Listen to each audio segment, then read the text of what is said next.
నమస్కారం ఘంటారావానికి స్వాగతం. ముందుగా ప్రధాన అంశాలు. భూమన కరుణాకర్ రెడ్డిపై కేసు నమోదు. గోశాలపై అసత్య ఆరోపణలు చేశారని టీటీడీ ఫిర్యాదు.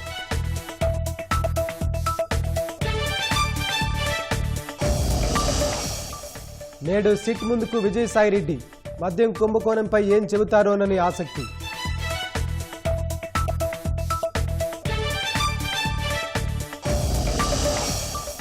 అల్లూరు జిల్లా పెదపాడు గిరిజనులకు చెప్పులు పంపిన పవన్. పాదరక్షలు ధరించి కృతజ్ఞతలు తెలిపిన మహిళలు.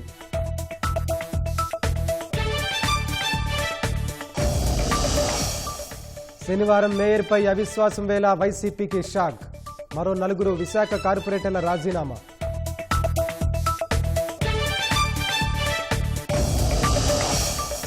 అమెరికా ఫెడ్ చైర్మన్పై ట్రంప్ ఆగ్రహం.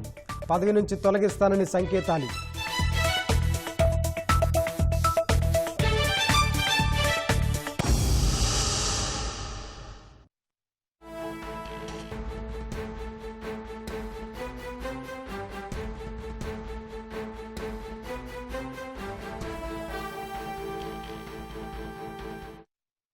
తాజా అంశాన్ని చూస్తున్నాం. టీటీడీ మాజీ చైర్మన్ భూమన కరుణాకర్ రెడ్డిపై పోలీసులు కేసు నమోదు చేశారు.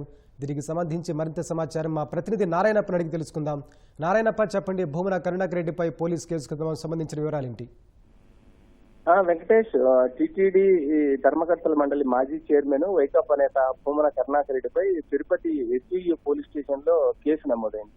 ఆయన గడిచిన కొన్ని రోజులుగా తిరుపతి టీటీడీ నిర్వహణలో ఉన్న తిరుపతి ఎస్సీ గోశాలలో గడిచిన 3 నెలల కాలంలో 100 ఆవులు మృతి చెందాయంటూ మీడియా సమావేశంలో వెల్లడించడమే కాకుండా కొన్ని ఫోటోలను కూడా విడుదల చేశారు. ఈ నేపథ్యంలో అసత్య ఆరోపణలు చేస్తూ అసత్య ప్రచారాలు చేస్తూ టీటీడీ ప్రతిష్టకు భంగం కలిగించడమే కాకుండా గోవులు మరణించాయంటూ టీటీడీ నిర్వహణ వైఫల్యంతోనే గోవులు మృతి చెందాయంటూ భూమన కరుణాకర్ రెడ్డి చేసిన ఆరోపణలు హిందువుల మనోభావాలు దెబ్బతీసేలా ఉన్నాయని, అత్యంత ప్రతిష్టాత్మకమైన ఆధ్యాత్మిక సంస్థ టీటీడీ మీద బురద జల్లేలా ఉన్నాయని చెప్పి టీటీడీ ధర్మకర్తల మండలి సభ్యుడు భానుప్రకాష్ రెడ్డి 2 రోజుల క్రితం తిరుపతి ఎస్పీ హర్షవర్ధన్ రాజుకు ఫిర్యాదు చేశారు. ఆయనపై కేసు నమోదు చేయడమే కాకుండా కఠినమైన చర్యలు తీసుకోవాలని చెప్పి కోరుతూ ఒక వినతిపత్రం సమర్పించారు.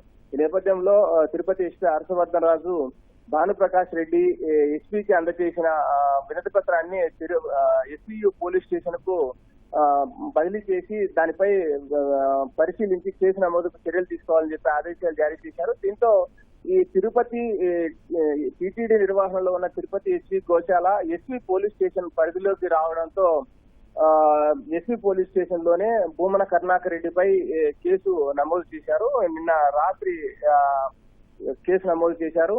దీనికి సంబంధించి ఐటీ యాక్ట్ 74, అదేవిధంగా బిఎన్ఎస్ యాక్ట్ 356 సెక్షన్లతో పాటు మరికొన్ని సెక్షన్ల ద్వారా భూమన కరుణాకర్ రెడ్డిపై కేసు నమోదు చేసినట్టు తెలుస్తోంది. దీనికి సంబంధించి ఇప్పటికే గడిచిన కొంతకాలంగా భూమన కరుణాకర్ రెడ్డి చేస్తున్న ఆరోపణలను ఖండిస్తూ ఎస్పీ గోశాల నిర్వహణ ఏ విధంగా సాగుతుంది, కూటమి ప్రభుత్వం అధికారంలోకి వచ్చాక గోవుల సంరక్షణ కోసం అధికారులు తీసుకుంటున్న చర్యలను వివరిస్తూ టీటీడీ ఈవో శ్యామలరావు పూర్తి స్థాయి దృశ్య సహితంగా ఆధారాలతో సహా వెల్లడించారు. ఈ నేపథ్యంలోనే 10 నెలల కాలంలో ఎలాంటి అక్రమాలు చోటు చేసుకోలేదని, గతంలో 2019 నుంచి 24 వరకు గోశాలలో చోటు చేసుకున్న అక్రమాల వివరాలను కూడా విజిలెన్స్ నివేదికల సహా బయటపెట్టారు. అయినప్పటికీ భూమన కరుణాకర్ రెడ్డి ఏమాత్రం తన విమర్శలకు సంబంధించి తాను చేసిన ఆరోపణల నుంచి వెనక్కి తీసుకోకపోగా పదే మీడియా సమావేశాలు నిర్వహిస్తూ ఎస్వీ గోశాలలో గోవులు మృత్యువాత పడుతున్నాయని ఆరోపిస్తున్న నేపథ్యంలోనే టీటీడీ ఈ విధమైన చర్యలకు సిద్ధమైంది. వెంకటేష్, ధన్యవాదాలు నారాయణప్ప.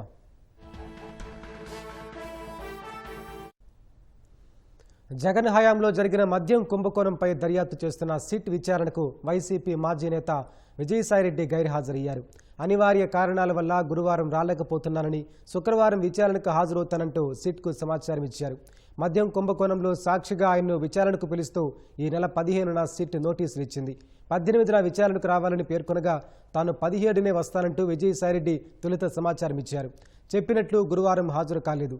తాను రావట్లేదంటూ మధ్యాహ్నం 12 గంటలకు అధికారులకు సమాచారం ఇచ్చారు. ఇవాళ ఆయన విచారణకు హాజరయ్యే అవకాశం ఉంది. కాకినాడ పోర్ట్ సెజ్లో వాటాలు బలవంతంగా లాగేసుకున్న కేసులో గత నెల 12న సిఐడి విచారణకు హాజరైన విజయసాయిరెడ్డి మద్యం కుంభకోణంలో కర్త కర్మ క్రియ రాజ్ కసిరెడ్డేనని, దీనికి సంబంధించి చెప్పాల్సి వస్తే మరిన్ని వివరాలు భవిష్యత్తులో వెల్లడిస్తానని ప్రకటించారు. ఈ నేపథ్యంలో ఆయన విచారణపై ఆసక్తి నెలకొంది. కొత్త చెప్పులు వేసుకుని చిరునవ్వులు చిందిస్తున్న ఈ గిరిజన మహిళలు అల్లూరి సీతారామరాజు జిల్లా డుమ్రిగూడ మండలం పెదపాడుకు చెందినవారు. తమ కోసం ఏకంగా ఉప ముఖ్యమంత్రి చెప్పులు పంపడంతో వాటిని ధరించి ఇలా సంతోషం వ్యక్తం చేశారు. అడవి తల్లి బాటలో భాగంగా ఈ నెల 7న ఆదివాసీ గ్రామం పెదపాడులో ఉప ముఖ్యమంత్రి పవన్ కళ్యాణ్ పర్యటించారు. ఆ సమయంలో పాంగిమిత్తు అనే వృద్ధురాలు నడిచి వచ్చి పవన్ కళ్యాణ్కు స్వాగతం పలికారు. ఆమె చెప్పులు లేకున్నా నడిచొచ్చి స్వాగతం పలకడంతో పవన్ చెలించిపోయారు. వెంటనే ఉపాధి హామీ సిబ్బందితో చెప్పి గ్రామంలో మొత్తం ఎంతమంది ఉంటారో ఆరా తీయించి వారందరికీ ఏ సైజు చెప్పులు అవసరమో సర్వే చేయించారు. గురువారం ఆయన కార్యాలయ సిబ్బందితో 345 మందికి పాదరక్షలు పంపారు. ఉప ముఖ్యమంత్రి కార్యాలయం సిబ్బంది బోయినపల్లి పవన్తో పాటు బృంద సభ్యులు, స్థానిక సర్పంచ్ వెంకట్రావు గురువారం ప్రతి ఇల్లు తిరుగుతూ వాటిని పంపిణీ చేశారు. తమ కష్టం తెలుసుకుని చొరవ తీసుకుని తీర్చిన పవన్ కళ్యాణ్కు గిరిజనులు కృతజ్ఞతలు తెలిపారు.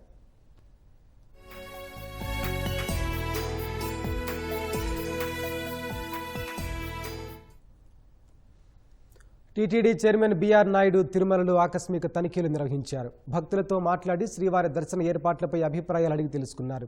లడ్డు, అన్నప్రసాదాలు చాలా రుచికరంగా ఉన్నాయని చైర్మన్ వద్ద భక్తులు సంతృప్తి వ్యక్తం చేశారు. అనంతరం ఆలయంలోని దర్శన క్యూలైన్లను క్షేత్రస్థాయిలో పరిశీలించి భక్తులకు కల్పిస్తున్న అన్నప్రసాదం, తాగునీటి సదుపాయాలపై ఆరా తీశారు.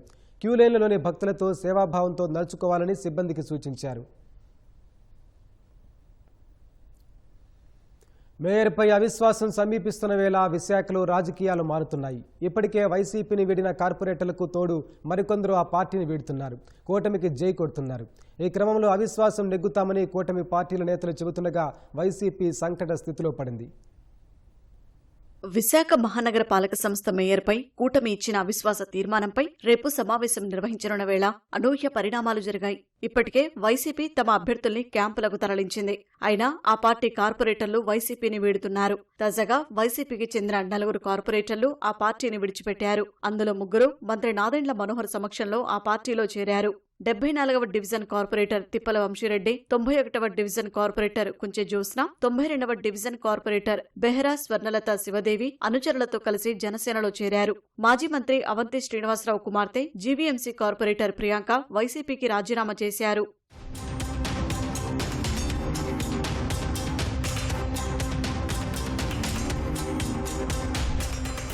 మొత్తం 98 మంది కార్పొరేటర్లు ఉండగా ఎమ్మెల్యే వంశీకృష్ణ రాజీనామాతో 21వ డివిజన్ స్థానం ఖాళీ అయింది. దీంతో 97 మంది కార్పొరేటర్లే ఉన్నారు. ఎక్స్ అఫీషియో సభ్యులైన ప్రజాప్రతినిధులు 16 మంది ఉండగా వారిలో 11 మంది బలం కూటమికే ఉంది. 4 వైసీపీ వారు ఉన్నారు. ప్రస్తుతం టీడీపీకి 48 మంది కార్పొరేటర్లు, జనసేనకు 14 మంది కార్పొరేటర్లు, బీజేపీకి 2 చొప్పున మొత్తం 75 వరకు సంఖ్యాబలముంది. వైసీపీకి మేయర్, డిప్యూటీ మేయర్లతో కలిపి 31 మంది శిబిరంలో ఉన్నారు. సిపిఐ కార్పొరేటర్ స్టాలిన్, సిపిఎం కార్పొరేటర్ గంగారంలు సమావేశానికి దూరంగా ఉంటున్నట్టు ముందే చెప్పారు. అవిశ్వాసానికి కావాల్సిన 3/2 బలం తమకుందని కూటమి నేతలు చెబుతున్నారు. కూటమి పార్టీలు తమ వారిని ప్రలోభపెడుతున్నారని వైసీపీ నేతలు ఆరోపిస్తున్నారు. అభివృద్ధిని ఆకాంక్షించి వచ్చేటువంటి వైఎస్ఆర్ కాంగ్రెస్ పార్టీ కార్పొరేటర్లని బెదిరించేటువంటి కార్యక్రమం మీరు చేస్తున్నారు. ఏంటి విప్ ఎవరైనా సమావేశానికి హాజరు కమ్మనిస్తారు, మోషన్కి వ్యతిరేకంగా ఓటేమనిస్తారు, తటస్థంగా ఉండమని ఇస్తారు. ఎక్కడండి విప్పు జారీ చేస్తారు? కొలంబోలో ఉన్నటువంటి వీళ్ళు కార్పొరేట్లకు విప్పు జారీ చేస్తారా? కొలంబో వెళ్ళి ఇలాంటి బెదిరింపులకి భయపడేటువంటి పరిస్థితి కాదండి. మీ పార్టీకి సంబంధించిన కార్పొరేటర్లందరూ కూడా అభివృద్ధి నోచుకోలేదు. వాటిల్లో మాకు మేయర్ గారు కానీ డిప్యూటీ మేయర్లు కానీ మాకు సహకరించలేదు. మేము పార్టీ మారుతాం, మాకు అభివృద్ధి కావాలి, కూటమిలోనైతే మాకు అభివృద్ధి చెందుతున్న ఆలోచనతో ఈరోజు వాళ్ళు స్వతహాగా వచ్చారు. రేపు జరగనున్న సమావేశానికి అన్ని ఏర్పాట్లు చేసినట్లు కలెక్టర్ తెలిపారు. వైఎస్ఆర్ జిల్లా ప్రొద్దుటూరులో 15 కిలోల బంగారం ఆభరణాలను పోలీసులు స్వాధీనం చేసుకున్నారు. వాటి విలువ సుమారు 14 కోట్ల రూపాయల వరకు ఉంటుందని అంచనా వేశారు. వాహనాల తనిఖీలో భాగంగా ఓ కారులో సూట్ కేసులో బంగారాన్ని గుర్తించిన పోలీసులు వాటిని స్టేషన్కు తరలించి విలువను లెక్కించారు. అవన్నీ హైదరాబాద్లోని ఓ బంగారం కంపెనీకి చెందినవిగా గుర్తించారు. హైదరాబాద్ నుంచి 18 కిలోల బంగారం తీసుకుని 4 వ్యక్తులు కారులో ప్రొద్దుటూరు వచ్చారు. దాదాపు 3 కిలోల వస్తువులను ప్రొద్దుటూరులోని స్థానిక వ్యాపారులకు విక్రయించినట్లు తెలుస్తోంది. మిగిలిన 15 కిలోల బంగారం వస్తువులను ప్రొద్దుటూరు నుంచి తాడిపత్రికి తీసుకెళ్తుండగా బైపాస్ రోడ్డులో పట్టుకున్న పోలీసులు బిల్లులపై ఆరా తీశారు. పన్నులు చెల్లించారా లేదా అన్న విషయం తెలుసుకునేందుకు ఆదాయ పన్ను, జీఎస్టీ అధికారులకు సమాచారం ఇచ్చారు. బంగారం వస్తువులను స్టేషన్లోనే భద్రపరిచారు. శ్రీశైలం జలాశయం భద్రత ప్రమాదంలో పడింది. 2009 వరదల సమయంలో గేట్ల ముందు భాగంలో భారీ గొయ్యి ఏర్పడింది. దీనినే ప్లంజ్ పూల్ అంటున్నారు. దీనివల్ల ప్రాజెక్టుకు ప్రమాదం పొంచి ఉందని తెలుగు రాష్ట్రాలు ఆందోళన వ్యక్తం చేస్తున్నాయి. దీనిపై కేంద్ర ప్రభుత్వం స్పందించింది. ప్లంజ్ పూల్ వద్ద ఏర్పడిన భారీ గొయ్యిని పోడ్చడంపై కార్యాచరణ సిద్ధం చేసేందుకు జాతీయ జలాశయాల భద్రతా సంస్థ NDSA చైర్మన్ అనిల్ జైన్ ఈ నెల 29న శ్రీకారంగా శ్రీశైలం ప్రాజెక్టును సందర్శించనున్నారు. ఈ నేపథ్యంలో ప్రాజెక్టు ప్రస్తుత పరిస్థితి ఎలా ఉంది, కేంద్ర ప్రభుత్వం ఎలాంటి సహకారం అందించనుంది తదితర విషయాలపై కర్నూలు జిల్లా జలవనరుల శాఖ చీఫ్ ఇంజనీర్ కబీర్ బాషాతో మా ప్రతినిధి శ్యామ్ ముఖాముఖి. 2 తెలుగు రాష్ట్రాలకు జీవనాడి అయినటువంటి శ్రీశైలం ప్రాజెక్టు భద్రత ప్రమాదంలో పడిన నేపథ్యంలో NDSA చైర్మన్ అనిల్ జైన్ పర్యటన ఖరారైంది. ఈ అనిల్ జైన్ గారు ఎందుకు వస్తున్నారు, ఈ శ్రీశైలం ప్రాజెక్టు భద్రత మీద కేంద్రం ఎట్లాంటి చర్యలు చేపట్టనుంది అనే విషయాలు మనతో మాట్లాడడానికి కర్నూలు చీఫ్ ఇంజనీర్ కబీర్ బాషా గారు ఉన్నారు. సార్ నమస్తే సార్. ప్రధానంగా ఈ శ్రీశైలం భద్రత మీద చాలా రోజుల నుంచి చాలా ఆందోళన వ్యక్తం అవుతుంది. ప్రస్తుతం శ్రీశైలం ప్రాజెక్టు భద్రత ఏ విధంగా ఉంది? భద్రతకి NDSA కమిటీ అది చైర్మన్ గారు అనిల్ జైన్ గారు రేపు చూడటానికి విజిట్ చేయడానికి వస్తున్నారండి. యాక్చువల్గా సార్ ప్రోగ్రామ్ ఏంటంటే టోటల్ స్టేట్లో ఉన్న డ్యామ్స్ గురించి కూడా వాటి సేఫ్టీ గురించి 28వ తేదీ మనకు విజయవాడలో మీటింగ్ పెట్టున్నారు. ఆ మీటింగ్ అయిన తర్వాత 29వ తేదీ ఆఫ్టర్నూన్ మన శ్రీశైలం డ్యామ్ విజిట్ చేయడానికి వస్తున్నారండి. ఈ డ్రైనేజ్ హోల్స్ అయితేనేమి సీపేజీ అరెస్ట్ చేయడానికి సంబంధించిన వర్క్స్ ఇమీడియట్గా టేకప్ చేయమన్నారు. దానికి సంబంధించి 1.4 crores ఇమీడియట్గా వర్క్స్ ఇప్పుడు ప్రజెంట్ స్టార్ట్ కాబోతున్నాయి సార్ వర్క్స్.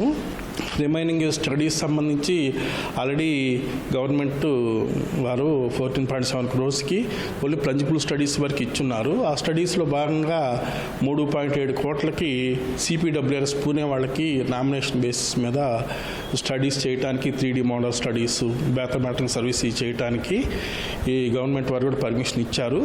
ఆల్రెడీ మనకి ఈ సంవత్సరం రీసెంట్ బడ్జెట్ 2.83 crores పెట్టున్నారు బడ్జెట్.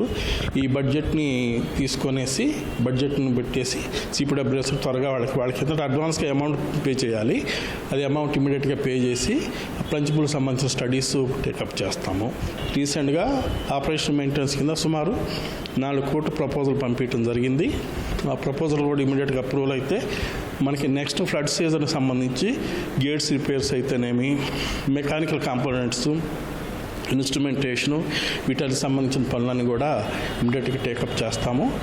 అంటే సార్ 2009 వరదల సమయంలో ఇది భారీ గొయ్య పడింది, అదే దాన్ని ప్లంజ్ పూల్ అంటున్నారు. ఈ ప్లంజ్ పూల్కి సంబంధించే చాలా ప్రమాదం వాటిలో అదే సమస్యగా మారింది. ఈ ప్లంజ్ పూల్ అనే దాని మీద గతంలో కూడా మీరు దీని మీద స్టడీ చేశారు, దీనికి చాలా ఖర్చు అవుతుందని చెప్పారు. అది ఎంతవరకు వచ్చింది? అదే ఇప్పుడు ఆ స్టడీస్ నుంచి ఆ రిపోర్ట్స్ వస్తే కానీ అది బేస్ చేసుకుని ఆ ప్లంజ్ పూల్ని ఏ విధంగా ఫిల్ చేయాలి దానికి సంబంధించి ఈ డెసిషన్ తీసుకుంటారండి. దాన్ని బట్టి అమౌంట్ ఎంత చేస్తే బిఫోర్ దట్ ఏంటంటే ప్లంజ్ పూల్ ముందర సిలిండర్స్ కొన్ని డ్యామేజ్ అయి ఉన్నాయండి. ఆ డ్యామేజ్ అయిన సిలిండర్స్ మోర్ ఓవర్ ఇంకోటి ఏంటంటే మన ఫ్లడ్లో మనకి అలా ఇప్పుడు అప్రాన్ దగ్గరికి వెళ్ళి ఏ వర్క్ చేయాలన్నా కూడా అప్రోచ్ రోడ్ కట్ అయిందండి. ఇప్పుడు ఆ అప్రోచ్ రోడ్డు ప్లస్ ఇమీడియట్గా ఈ ప్లంజ్ పూల్ సంబంధించి పైన ఉన్న సిలిండర్స్ అప్రాను డ్యామేజ్ అని ఇమీడియట్గా టేకప్ చేయాలని కూడా ప్లాన్ చేస్తున్నాం. దీనికి అప్రాక్సిమేట్లీ ఎంత ఖర్చు అయ్యే అవకాశం ఉంది? దీనికి సంబంధించిన అంచనాలు ఏమైనా? అంటే ఆల్రెడీ ఓన్లీ స్టడీస్ వరకు అయితే మనకి 14.7 crores ఇదైందండి. అలా కాకుండా ఆల్రెడీ మనకి డ్రిప్కి సంబంధించి 108 కోట్లు ఆల్రెడీ గవర్నమెంట్లో ఉందండి. దానికి ఏంటంటే ఈ అప్రాన్ రిపేర్సు, ప్లంజ్ పూల్ కాకుండా దాని ముందు ఉన్న సిలిండర్స్ రిపేర్సు, అప్రోచ్ రోడ్ కోసం అయితే 108 కోట్లకి ప్రపోజల్స్ గవర్నమెంట్లో ఉన్నాయి. అవి రాగానే ముందు చేస్తాము. ఒకవేళ అది లేట్ అవుద్ది అనేసి గవర్నమెంట్ ఈ స్టడీస్ టేకప్ చేయాలని ప్లంజ్ పూల్కి గవర్నమెంట్ ఫండ్స్లో 14.7 crores అప్రూవల్ ఇవ్వడం జరిగింది. ఆ స్టడీస్ రాగానే ప్లంజ్ పూల్ని కూడా ఏ విధంగా మనం ట్రీట్మెంట్ చేయాలని కూడా ఎన్డీఎస్ఏ టీం వాళ్ళు డిసైడ్ చేస్తారు. ఈ ఎన్డీఎస్ఏ టీము స్టడీ చేయడానికి సంబంధించి వస్తున్నారని చెప్తున్నారు సార్. ఇది ఎంతకాలం బట్టి ఈ స్టడీస్ ఎంతకాలం బట్టే అవకాశం ఉంది? ఈ స్టడీస్ అంటే దాదాపు 7-8 స్టడీస్ ఉన్నాయి సార్. 3D మోడల్స్ అనేసి, మ్యాథమెటిక్స్ సర్వీస్ అని ఈ డిఫరెంట్ స్టడీస్ ఉన్నాయి కాబట్టి ఒక 6 months అట్లా టైం పడుతుంది. అది టైం సుమారు. ఒకవేళ ఈ స్టడీస్ అయిపోయిన తర్వాత మనం వర్క్ స్టార్ట్ చేస్తే దానికి ఎంత టైం పట్టే అవకాశం ఉంటుంది? అదంటే వాడు చెప్పే మెథడాలజీ బట్టి అండి. ఇప్పుడు మనం అసెస్ చేయలేము, అమౌంట్ కూడా ఎంత అనేది ఇప్పుడు అసెస్ చేయలేము. ఈ స్టడీస్ రిపోర్ట్స్ బేస్ చేసుకొని వాళ్ళు ఏ మెథడాలజీ బట్టి దాన్ని ట్రీట్మెంట్ ఇస్తారో దాన్ని బట్టి అమౌంట్ కానీ టైం కానీ మనం చెప్పగలుగుతాం. సార్, గతంలో మన శ్రీశైలం ప్రాజెక్ట్ లాంటి పరిస్థితి వేరే డ్యామ్స్కి ఎక్కడైనా జరిగిందా? ఇట్లాంటి ప్లంజ్ పూల్స్ ఏర్పడము, దానిని రిపేర్ చేయడం ఇట్లాంటివి ఎక్కడైనా జరిగిందా? సౌత్ ఆఫ్రికాలో డ్యామ్ దగ్గర జరిగిందండి. దానికి అది కూడా ఒక రిఫరెన్స్ కింద తీసుకుంటా ఉన్నాం. వాళ్ళు దాన్ని ఏ విధంగా ట్రీట్మెంట్ ఇచ్చారనేసి. సరే, ఈ ఎన్డీఎస్ఏ చైర్మన్ గారి నుంచి మనం సెంట్రల్ నుంచి ప్రధానంగా మనం ఏం ఆశిస్తున్నాము? మనం ఆశించింది అది కార్యరూపం దాల్చే అవకాశం అంటే ఎన్డీఎస్ఏ వాళ్ళు విజిట్ చేసేది ఏంటంటే మనం ఎటువంటి సేఫ్టీ ప్రికాషన్స్ తీసుకున్నాం, సేఫ్టీ ఆస్పెక్ట్లో ఎటువంటి డైరెక్షన్స్ సలహాలు ఇస్తారండి. జనరల్గా బడ్జెట్ పరంగా వాళ్ళు ఇచ్చే అవకాశం ఉండదు. అవి డ్రిప్ కానీ ఈ విధంగా వస్తే ఇమీడియట్గా మనం వర్క్ టేకప్ చేయడానికి అవకాశం ఉంది. Thank you sir. ఇది సిఈ కబీర్ బాషా గారు చెప్తోంది. కెమెరామెన్ శేషుతో షామీ ట్యూన్స్ కర్నూలు. ప్రియుళ్ల మోజులో పడి భర్తలను దారుణంగా చంపేస్తున్న ఘటనలు దేశంలో కలకలం రేపుతున్నాయి. మేరట్లో ప్రేమించి పెళ్లాడిన భర్తను ప్రియుడితో కలిసి మొక్కలు చేసి సిమెంటు డ్రమ్లో దాచిన ఘటన ముస్కాన్ రస్తోగి కథ అందరికీ తెలిసింది. హర్యానాలో రవీనా అనే ఓ యూట్యూబర్ ప్రియుడు సురేష్తో కలిసి భర్త ప్రవీణ్ను హత్య చేసిన వార్త అందరి నోళ్లలో నానుతూనే ఉంది. ఇప్పుడు మేరట్లో మరో మహిళ తన లవర్తో కలిసి భర్తను మట్టిబెట్టింది. సహజ మరణంగా తీర్చిదిద్దేందుకు సినీ ఫక్కీలో ప్లాన్ చేసింది. చివరికి పాపం పండి పోలీసులకు చిక్కింది. ప్రేమించి పెళ్లాడిన భర్తను ప్రియుడితో కలిసి చంపి ముక్కలు చేసిన ఘటన మరవక ముందే ఉత్తరప్రదేశ్ మేరట్లో అలాంటి మరో ఘటన జరిగింది. ప్రియుడి సాయంతో భర్తను హత్య చేసి ఆపై పాము కరిచిందని అందరినీ నమ్మించాలనుకుంది ఆ భార్య. అమిత్ అనే వ్యక్తి కూలీగా పనిచేసేవాడు. అతడి భార్య రవిత ఏడాది నుంచి అమర్జిత్తో వివాహేతర సంబంధం కొనసాగిస్తోంది. ఈ విషయంపై భార్యాభర్తల మధ్య గొడవలు జరిగేవి. భర్త అడ్డు తొలగించుకోవాలనుకున్న రవిత ప్రియుడితో కలిసి అమిత్ గొంతు నులిమి చంపింది. ఆ హత్యను ప్రమాదంగా చిత్రీకరించాలని భావించింది. 1000 రూపాయలు ఖర్చు చేసి పాములు పట్టే వ్యక్తి నుంచి పామును తీసుకొచ్చింది. భర్త మృతదేహంపై 10 సార్లు కాట్లు వేయించింది. పాము కరవడం వల్లే అతడు చనిపోయాడని అక్కడున్న వారిని నమ్మించింది.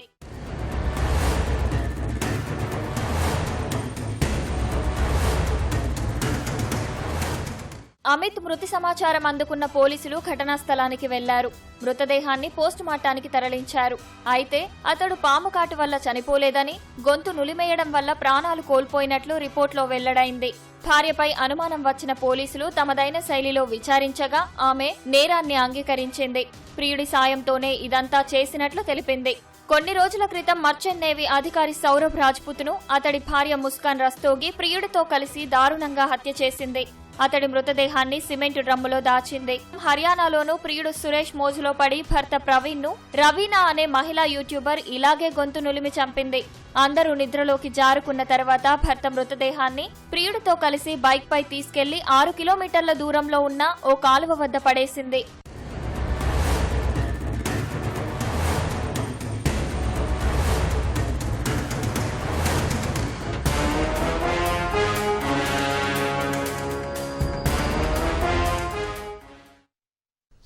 ట్రంప్ విధానాలు ఆర్థిక వ్యవస్థను ముంచేశాయన్న America federal reserve chairman Jerome Powell వ్యాఖ్యలపై అధ్యక్షుడు డొనాల్డ్ ట్రంప్ మండిపడ్డారు. ఫెడ్ దూకుడుగా వడ్డీ రేట్లను తగ్గించలేదని విమర్శించారు.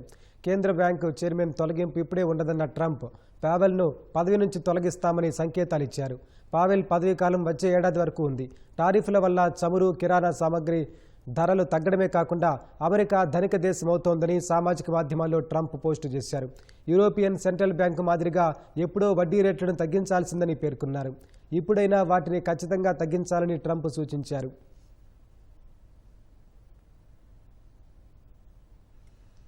ఓదెలా 2 చిత్రం థియేటర్లలో సునామీగా మారబోతోందని ఆ చిత్ర నిర్మాతల్లో ఒకరైన ప్రముఖ దర్శకుడు సంపత్ నంది తెలిపారు. ప్రేక్షకుల ముందుకొచ్చిన ఓదెలా 2 ప్రేక్షకులను మంత్రముగ్ధులను చేసిందని, శివశక్తిగా తమన్నా నటన, వశిష్ఠ సింహ భయం ప్రేక్షకులను సరికొత్త అనుభూతి పంచుతుందన్నారు. తమ చిత్రాన్ని ఆదరిస్తున్న ప్రేక్షక దేవుళ్లకు ప్రత్యేక కృతజ్ఞతలు తెలిపిన సంపత్ నంది సహా నిర్మాత మధు, నటుడు వశిష్ఠ సహా చిత్ర బృందంతో కలిసి తన కార్యాలయంలో సంబురాలు జరుపుకున్నారు. త్వరలోనే సమర్నాథ్తో కలిసి ఓదిలా 2 కృతజ్ఞత సభ అట్టహాసంగా నిర్వహించనున్నట్లు సంపత్ నంది వెల్లడించారు.